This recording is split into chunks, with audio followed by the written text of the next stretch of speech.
Monday morning, tap in.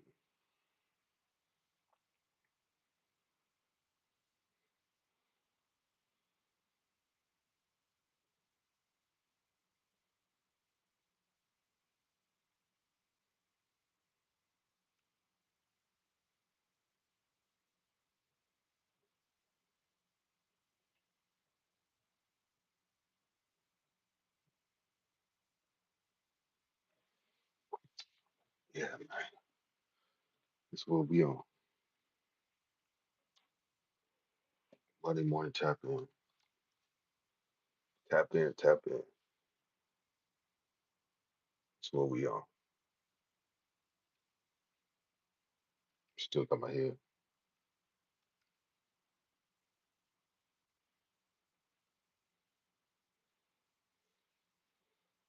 Yo,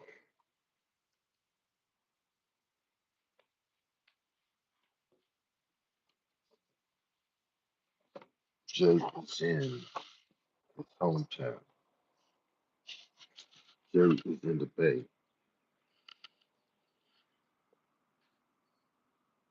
Love the Bay.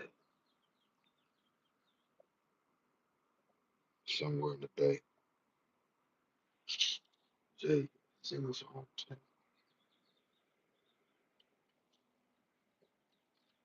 Monday morning, tap in, y'all. Yo, I really need more discipline. Need more discipline.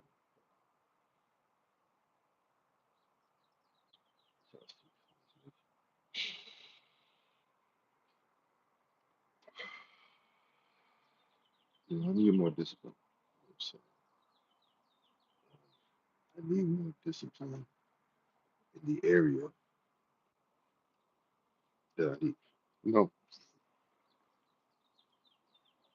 you hear the birds chirping.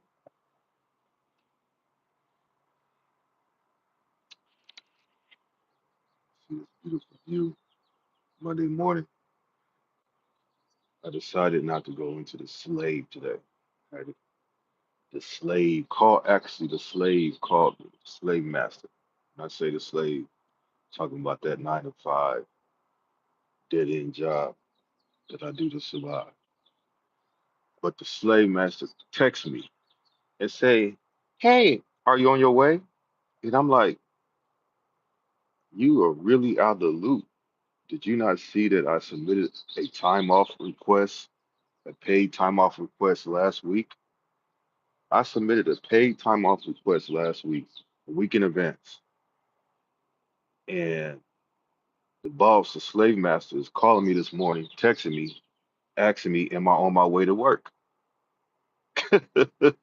Am I on my way? That's crazy. Like, so I sent her, I said, okay, this woman is out of the loop.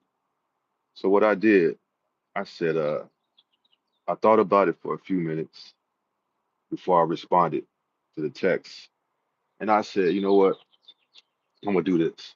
So I responded, I'm on my way back from Thailand. Yeah, I'm on my way back, returning flight from from Thailand to LAX. And then I sent a screenshot of the time off, the day that was approved. So yeah, it's crazy, but yeah, I'm out here, man. I'm back. I'm in my hometown. I'm in the Bay. The Bay is a beautiful place, man. I never, you know, it'd be nice to have a nice house on the hills in the Bay Area. The Bay is beautiful. You can hear it. It's so green. The Bay is always green. You know, that's the one. That's the difference between the Bay Area and Southern California. Southern California is more dry, but the Bay, Oakland, California, where I'm from, Berkeley, the Oakland Hills, San Leandro, all the East Bay. You know, it's green. This is what we used to, like. You know what I'm saying? When we go up in these Oakland Hills, we used to living like this. You know, when you go to Southern California, LA, it's dry. But yeah, man, I need more. Get on camera. I need more discipline. You know, it's like I'm disciplined, in certain areas, it's funny because I'm disciplined in certain areas, like working out. I've been I've been pretty consistent and disciplined with that. Constantly keeping my workout schedule, constantly, you know, making sure that I try to work out at least 3 to 4 times a week, getting my cardio in, getting my morning my jogs in. But there's certain areas that I need discipline, that I need to be more disciplined in. You know, studying, I'm disciplined in that. Waking up, trying to study, trying to read, I've been pretty disciplined in that. When it comes to that sex, you see, I can be honest about that. Got to be more disciplined. Like I'm not doing reckless stuff, but you know, sometimes I'll be scrolling on social media, morning, Bill. Sometimes I'll be scrolling on social media, and you'll get these feeds, these random clips. I don't know how they get sent to me, but sometimes I'll be seeing, these clips of women, they be dancing and trying to do all that twerk, all those dance challenges, whatever that stuff they be doing. Sometimes I click on it, just to be, just out of curiosity. And I shouldn't be doing that. Shouldn't be clicking on those twerk, even though I'm not searching for them. I'm not searching for them. But if when you on social media, Instagram or whatever, sometimes you just searching and they'll pop up for some reason. It'll just be there, and you'll see the woman, you know, half naked and shaking her ass, and you know, and it gets distracting, and I gotta get disciplined on that. Like that's one thing that I had to, because it distracts me. It takes me off of my focus, and I need to be focused. You know, if I'm studying or whatever, or trying to do some work, I need to be focused. I don't need to be clicking on these videos. So that's one thing. I'm disciplined in a lot of areas. I feel like I have discipline in a lot of areas, but there's certain areas that I need to be more disciplined in. I don't know. You gotta, that's why I need to be more disciplined in that, man. You know, let y'all see this view. It's beautiful out, man. Birds, green. It's the Bay Area for y'all, man. It's the Bay Area. It's that money morning tap in. Thanks, Mel. It's that money morning tap. I can't even get it right. But yeah, man, definitely need to be more disciplined because it is the order of the oh, they're coming. They're coming out. Yeah, man. It's warm. It's never too hot in the Bay Area. It's the Bay Area is like it's a perfect climate, man. It's like never too hot. Sometimes it get cold, but never too cold. It can stay like 65, like 70 degrees, cool weather. It's not humid, you know. The Bay Area is definitely have the view and the weather. It's definitely one of the pluses of living in the Bay Area. You never have to worry about, you don't need an air conditioner out here. Like they have an air conditioner, it's because they choose to, but you don't need an air conditioner out here. So a lot of the places, a lot of the apartments, the houses, they don't have air conditioners. You know what I'm saying? That's I guess that's part of the reason why it's so high to live out here. It's so expensive to live out here. A lot of people. Yeah, it is expensive, man. It's like the most expensive place. I think it might be like in the top five of the most expensive place in the world. Just like the Bay Area, East Bay, San Francisco. But yeah, man, it's like a lot of us we want to live out here, but we get forced out because if your parents, if you're a millennial, if you're a Gen Z, if your parents didn't leave you a house or leave you nothing, you can't really live out here because that's how a lot of wealth is passed on. It's passed on generational wealth. So if your parents owned a home and they left you at home, then that's good because you can stay out here. Like, they may have bought the home 30, 40, 50 years ago. They passed it on to you. That's the way that you can have wealth and stay out here in the Bay. If your parents left you something, some investments or whatever they left you, you're able to stay out here. But if you have to start from ground zero, like if your parents departed from this existence and they didn't leave you no life insurance, no policy, no nothing, no home, no type of assets, you you effed up. If you went to college but you had to take out a loan to go to college, you effed up. You effed up in the game. So that's the position that a lot of non-white millennials find themselves in. They find themselves in that position where they want to be in the Bay, they want to stay in the Bay, but they can't because they can't afford it. Their parents, unfortunately, didn't leave them shit. And I fall into that. I fall into that because my father, my father died in his 50s, and my father probably felt, and his death was sudden. He had a brain aneurysm, but he probably felt that he was healthy, that he was going to be here. And all of a sudden, one day he was here, the next gone, just like that. You know what I'm saying? And unfortunately, he didn't have no life insurance policy for me. He didn't have a life insurance policy on himself for his son, just in case if something happens, his son will be taken care of. You know. So with my father, yeah, my uncle died of brain aneurysm. Yeah, sorry to hear that, bro. Yeah, it's that brain aneurysm is a cold. It's cold, man, because I don't think it has a like any type of survival percentage is very low. I my father's not my father, my father's brother's wife, she had an aneurysm, but they were able to catch it and they saved her. But usually, that brain aneurysm, if it's oh thank you, man. Thank you. I appreciate that, bro. If they don't catch that, you know, it's the survival rating is very low. But going on, like, yeah, so he didn't have a life insurance policy on himself for his son, his only son, really. And when he passed when I was 17, I was only 17 years old. I was about to turn 18. It was like, damn, he was married to his wife, but me and his wife didn't really have a close relationship. So he left, and my family, we kind of, we have a broken family. Our family's kind of effed up. We kind of exchange from each other. So I was pretty much on my own at 18. No money, no money.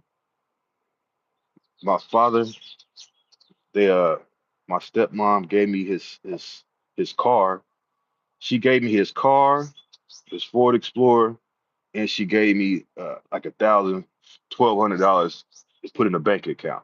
That's all I was left with when he died. His Ford Explorer and $1,500. No, $1,200. And I had to figure that shit out. So can you imagine that? 18 years old, no real like life experience, and I'm starting from ground zero, and I didn't have no like real family like to lean back on, like no mentors, no uncles like to really like take me in. I'm talking about like really take me in, not like okay, well here go a place to stay, because my dad's best friend gave me a place to stay, but he had his own things going on. He had his own children. He had children my age. He had a son my age. He had a lot of things going on in his life that he had to focus on, and it was really hard for him to like really like plug into me and like be that father figure, be that mentor that I needed at that young age to give me a way. So I was out here at 18 years old trying to figure this shit out on my own. You know what I'm saying? And I didn't have no plan. So I was like, For the first like few years, I was just like kicking it, partying, hanging out with my boys, drinking, chasing girls. That was it. And I was like working these BS jobs at warehouses and factory jobs and shit. I didn't have no direction. So I'm trying to figure things out, but that's another story. I don't want to get up too far off, but what I'm saying is your parents don't leave you nothing. You are going to be pretty much, especially now, you're going to be asked out. So a lot of millennials, especially the non-white ones, we are in economic strays because a lot of our parents didn't pass us on nothing. They didn't pass us on any assets, no generational wealth. And a lot of white families, they have done that for their children. That's why when the white millennials, they're not starting from the bottom. A lot of them are getting inheritances. A lot of them are getting homes passed on to them, assets, life insurance. That's what, so they don't start from the bottom like a lot of us non-white millennials do. We start from nothing, and we come. And a lot of us come from broken homes, single parent homes. So, and a lot of them don't. But even if they do, they still get passed on something, and that's the key. That's the key to wealth. Wealth is one of the main ways wealth is accumulated in this country is through inheritance. Through inheritance. It's not, maybe at one time it was picking yourself up by the bootstraps and building your wealth, but that was over 100 years ago. Now, one of the main ways of wealth accumulation is through inheritance. If you don't pass on nothing to your heirs, they're going to be the generation, the curse of poverty is not going to be broken. If you don't set up shop for your heirs, and shop wasn't set up for you, it's just going to continue. It's going to be a continuation. Going to college is not going to solve that problem because the majority, especially now, you can go to college and get a degree and still be in poverty. Still be in poverty.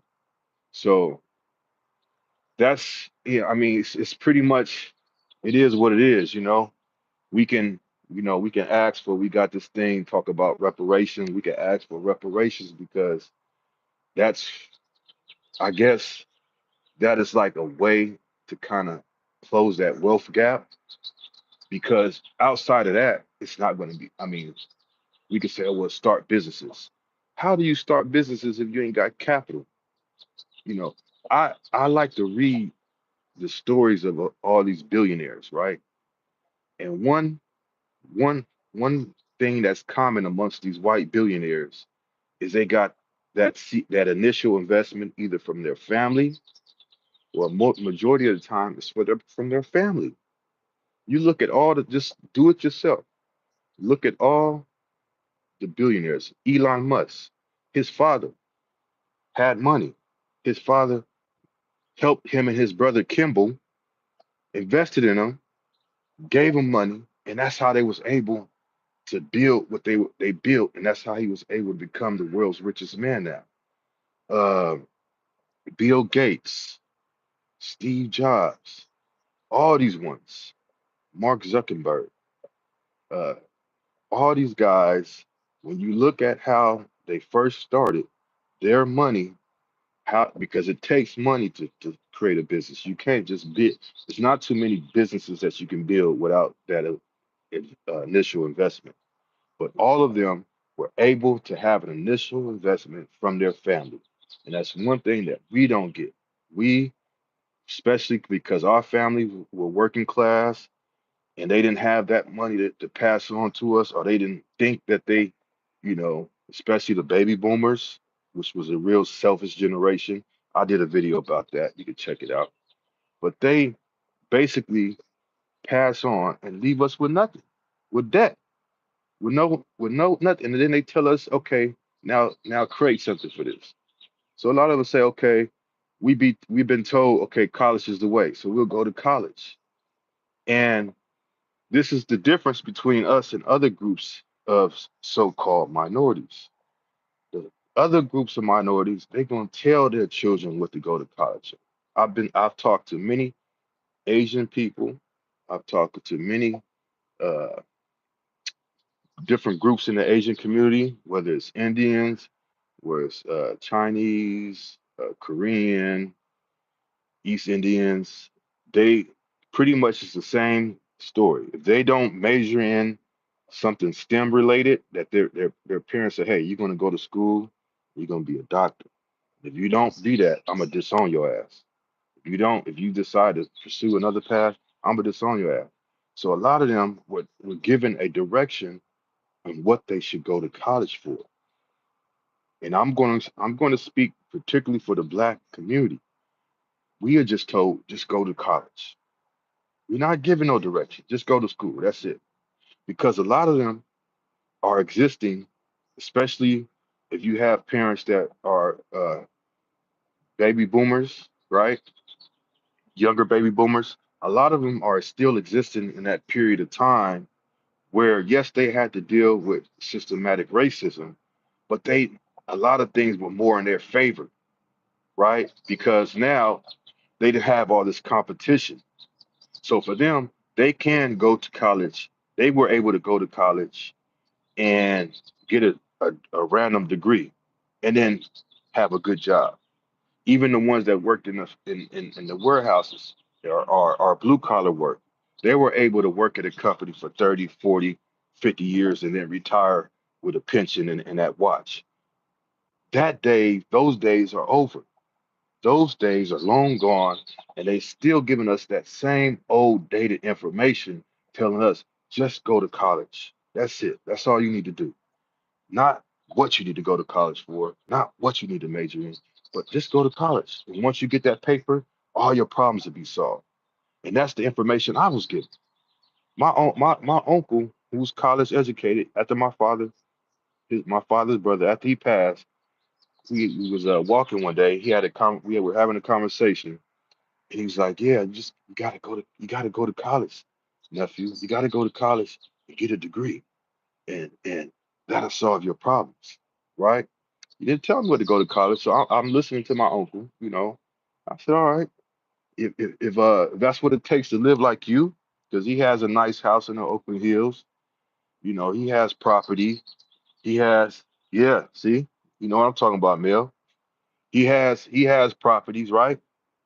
So I said, okay, if this was going to take to live like you, my uncle, then I'm going to do that. And I did it. So going back around 22, 23, because I was in college, but I wasn't taking it serious. Like I said, my father passed. My mind was just like, I'm out here. I'm just gonna have fun. I'm just gonna do whatever. But I said, you know what? It came a point where I got tired of working these goddamn warehouse jobs and these dead end jobs that I didn't feel was gonna go nowhere. So when my uncle told me that around 20, I won't say 2021, I said, you know what? I got to get serious about college because I want to live like my uncle. So I started to really like hone in and I was spending hours in that. Like there's one thing about me, like when I start to focus on something, I can focus on it. Like if I start to devote myself to something and tell myself I'm gonna do this, that's one of my I guess good traits is that I hone in on it. So when I started to hone in on college, I was spending hours in that library. I mean, I'm talking about 2, 3, 4, 5 hours locked in the small room in the library just studying. I didn't hang out no more. I wasn't kicking it with my home, none of that. I was like, this is what I got to do because this is what my uncle told me it takes to live like him. And I want to have a house in the Oakland Hills. And I want to have the nice cars that he have, right? So I locked in, and within about 3 years, I got my degree. I got my degree, and like I said, I didn't know what I just said. Okay, I like business. Let me get a business degree in business administration with an option in finance. But it didn't really lead nowhere, right? Because the world was shifting towards technology, towards STEM. And that may have been good at one point, but it wasn't good now. And so now, because I didn't get that direction that these other groups of people usually get, I was pretty much left with a worthless degree, you know. And that's just the reality of the situation. That's just the reality. But hey, man, I really appreciate y'all tapping in. Appreciate y'all tapping in, and I got to start my day.